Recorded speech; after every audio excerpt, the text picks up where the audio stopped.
Assalamualaikum warahmatullahi wabarakatuh. Perkenalkan, nama saya Muhammad Saifullah, NIM 1897. Nah, pada kesempatan kali ini saya akan membahas mengenai fungsi produksi Cobra Frontier Stochastic. Nah, analisis frontier ini biasanya digunakan untuk eh, mengestimasi produksi, mengestimasi batas produksi, dan untuk mengukur tingkat efisiensi dari produksi.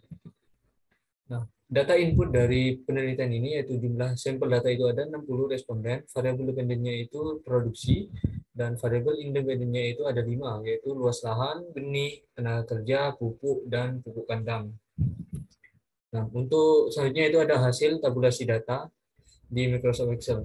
Nah, untuk tabulasi data ini merupakan gabungan dari jawaban dari masing-masing responden, yang mana terdapat 60 jawaban responden yang dan 5 dari variabel independen dan juga variabel dependennya satu. Nah, untuk yang di sebelah kanannya ini yaitu dari uh, len dari masing-masing dari variabel tersebut. Nah, untuk sementara dari responden dan jenis data ini tidak dijadikan len. Data output. Nah, selanjutnya itu data output. Data output ini dilihat dari the odds estimate R, di mana beta 0 ini merupakan dari konstanta. Beta 1 ini merupakan dari variabel X1 yaitu luas lahan, variabel beta 2 ini merupakan benih, beta 3 merupakan tenaga kerja, beta 4 merupakan pupuk, beta 5 merupakan pupuk kandang. Nah, untuk estimate R ini biasanya digunakan untuk mengetahui fungsi dari produksi tersebut. Analisis frontier, Douglas frontier. Nah, yang selanjutnya itu hasil dari penelitian ini yang di hasil outputnya yaitu dari final MLA estimate R. Ada nilai gamma dan juga nilai LL test. Dan yang terakhir yaitu ada mean efisiensi, yaitu efisiensi dari para petani tersebut. Interpretasi. Nah, yang pertama, eh, presentasi yang pertama ini yaitu LR test. Nah, nilai LR test ini sendiri digunakan untuk mengetahui apakah di lapangan itu terdeteksi terdapat kasus inefisiensi atau tidak. Nah, sehingga hipotesisnya yaitu ada H0 yaitu tidak terdapat kasus inefisiensi pada proses usaha tani, dan yang H1 yaitu terdapat kasus inefisiensi pada usaha tani. Nah, pada hasil analisis ini diketahui nilai LR test ini yaitu sebesar 6,311. Nah, sementara nilai degree of freedom-nya atau DF-nya ini sama dengan 2.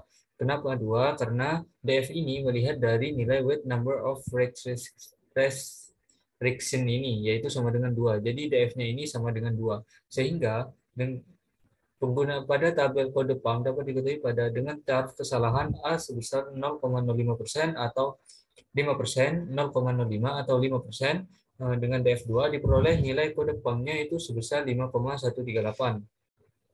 Sehingga dapat diartikan bahwa nilai LTS ini 6,311 lebih besar dari kode PAM-nya yaitu 5,138, sehingga hipotesis H0 ini ditolak dan menerima H1 di mana terdapat kasus inefisiensi pada usaha tani tersebut.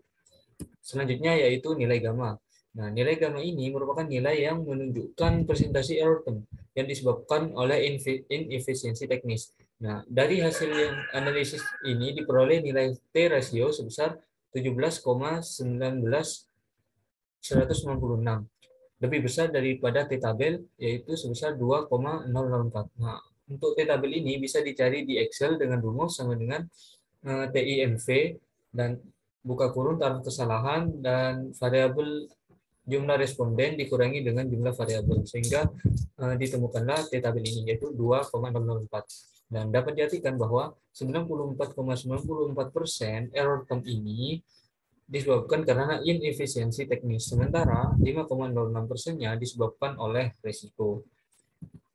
Nah, selanjutnya itu ada pengaruh variabel independen terhadap variabel dependennya, di mana yang pertama itu ada luas lahan. Nah, luas lahan sendiri, T rasionya ini bisa dilihat di ini, di final MLA estimate R. Nah, untuk luas lahannya, T rasionya ini sebesar 4,69. di mana lebih besar dari t tabelnya yaitu sebesar 2,00. Sehingga bahwa dapat diartikan bahwa luas lahan ini berpengaruh secara signifikan terhadap hasil produksi. Artinya, jika X1 atau luas lahan ini dinaikkan sebesar 1%, maka produksinya akan meningkat sebesar 0,79%. Nah, untuk yang kedua itu variabel independen benih. Itu T rasionya itu diketahui sebesar 2,79 dan lebih besar dari T tabel. Yang dapat diartikan bahwa benih ini juga berpengaruh secara signifikan terhadap hasil produksi. Nah, jika X2 ini dinaikkan sebesar 1%, maka output yang akan dihasilkan ini akan juga meningkat sebesar 0,28%. Selanjutnya itu ada tenaga kerja. Nah, untuk tenaga kerja ini T rasionya sebesar 1,08 di mana lebih kecil dari T tabel sebesar 2. Artinya bahwa tenaga kerja ini tidak berpengaruh secara signifikan terhadap hasil produksi. Selanjutnya yaitu ada pupuk. T rasionya ini sebesar minus 3,96 yang mana lebih besar dari T tabel sebesar 2,00. Artinya bahwa pupuk ini berpengaruh secara signifikan terhadap hasil produksi. Nah, jika ini pupuk ini dinaikkan sebesar 1%, maka output akan menurun 0,20%. Kenapa menurun? Dikarenakan ada tanda di T rasionya ini ada tanda negatif. Ini menunjukkan bahwa penurunan dari produksi tersebut. Nah, yang selanjutnya yaitu ada pupuk kandang. Nah, pupuk kandang ini T rasionya ini diketahui sebesar 0,44, di mana lebih kecil dari T tabelnya. Nah, sehingga dapat diartikan bahwa secara signifikan ini tidak berpengaruh terhadap hasil produksi. Selanjutnya ini ada efisiensi.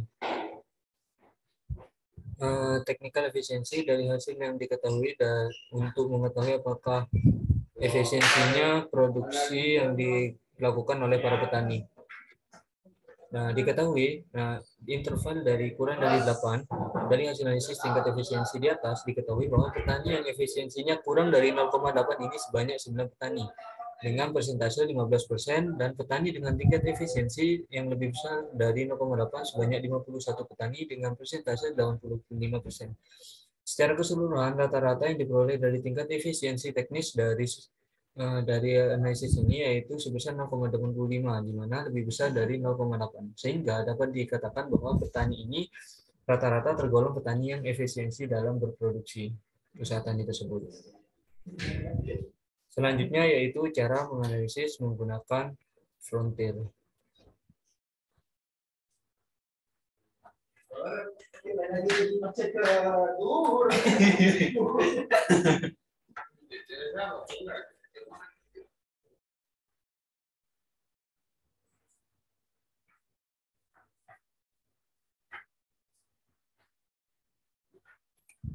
Nah, untuk selanjutnya yaitu cara menganalisis frontier ini.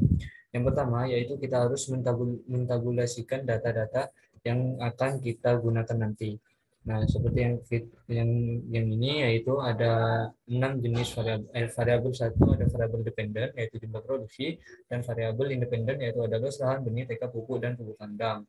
Jenis data ini merupakan periode waktu yaitu 1 tahun. Nah, respondennya ini ada 60.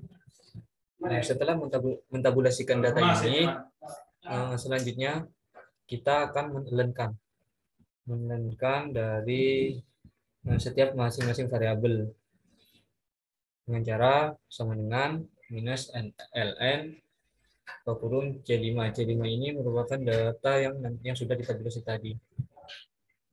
Setelah itu langsung saja tinggal tarik ke samping sesuai dengan jumlah variabel yang ada dan jumlah responden yang ada. Nah, setelah semua diinenkan kecuali jumlah responden dan juga periodenya, data yang sudah diinenkan ini kecuali yang 2 tadi ini di copy, kita buat lembar baru lalu kita paste. Nah, setelah kita paste ini kita ubah di belakang koma ini ada 6 atau 5 angka. Kalau di sini saya akan menggunakan 6 angka. Setelah itu kita ini save as. Nah, setelah di save as, kita taruh di frontier expert ini dengan kita kasih nama video. Kita save aja. Nah, setelah itu kita akan membuka aplikasi frontiernya. Nah, aplikasi frontier. Nah, di sini kita buka aplikasi frontiernya. Oh, untuk dokumennya itu kita ubah ke teks ya, ns ke ini. Kita ubah ke ini, ke ms teks ms dos untuk formatnya. Nah, setelah kita membuka aplikasinya, frontiernya, langsung saja. Yang pertama kita ini T terminal, dikarenakan kita belum memiliki file yang itu, file yang telah diubah. Jadi kita menggunakan T terminal T. Ini satu. Ini nama datanya. Kita tadi menamakan video. Dan jangan lupa itunya formatnya. Nah, untuk name outputnya ini filenya kita kasih nama video satu, video satu .txt. Nah, untuk ini kita tekan satu. Ini variabel ya sudah dilenkan atau di log.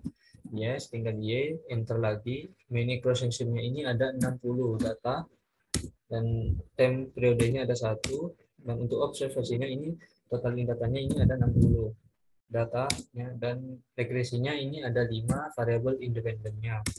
Dan untuk model include-nya kita kasih n, dan ini terakhir juga n. Nah, kita cari video satu. Nah, ini hasilnya, ini belum bisa dibaca. Nah, yang tadi saya interpretasikan. Nah, ini dari all estimate-nya, ada LR test-nya, ada LR test,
selanjutnya yaitu kita akan buka aplikasi frontend-nya.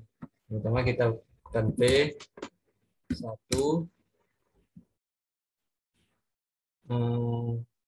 namanya video, jangan lupa sama formatnya.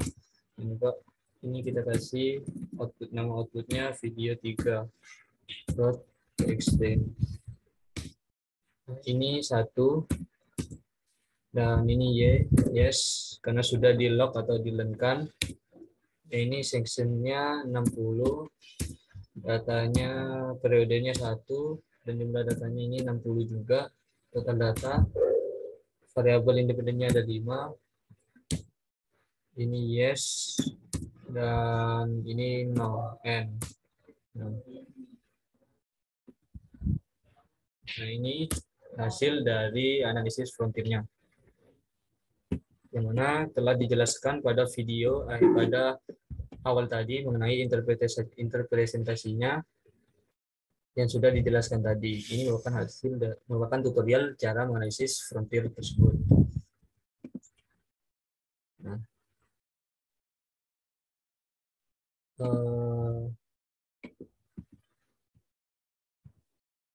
Mungkin itu saja yang dapat saya sampaikan mengenai analisis frontier ini.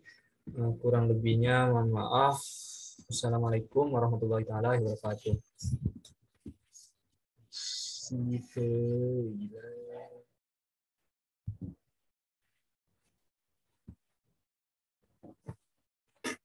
Stop